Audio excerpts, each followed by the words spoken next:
Mani ko'taryapti. Bugun yangi ochilgan do'konga keldik. Samokat so'raganmidingiz? 79 ming so'm. Gelvi balonliklari 69 ming so'm. 12 ming xildan ortiq mahsuloti bor. Ko'ramiz.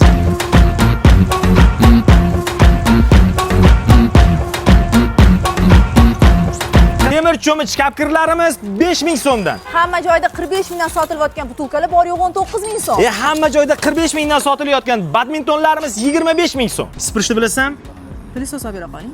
Sipirishni bilganlar uchun 19 ming so'm. Chiqmay, voy. Ko'tarmasa reklama qilmayman. Sinib ketsa. Qani ketdik. O'rtoqlar, rossiyskiy temirdan qilingan kiyim ilgichlarimiz 119 ming so'm. O'rtoqlar, Xitoy ventilyatori shuni chiqarmaydi. Narxi 139 ming so'm. 78 mingdan sotilyapti ekan. Yo'q, 39 mingdan qo'yamiz. 39 mingdan buni olasizlar, 19 mingdan bunisini olasizlar. Zepter pichoq naborlarimiz 49 ming so'm, 6 talik tuzdonlar 89 ming so'm. Ushbu ko'rib turgan multivarkanglar 199 ming pulini adolat to'laydi. Bu shrupaverlarimiz Bosch brendi bilan 179 ming so'm. Elektr tovarlardan tortib santexnika tovarlarigacha. Bu yerda shampunlardan tortib mo'ysha sredствоgacha bor. Home Shop manzilini so'raganlar uchun. Olmazor tumani Qoraqamish 1-2 25-musikalniy shkolani yonida Home Shop do'koni. Yandex navigatoriga Home Shop deb yozsanglar ham chiqadi.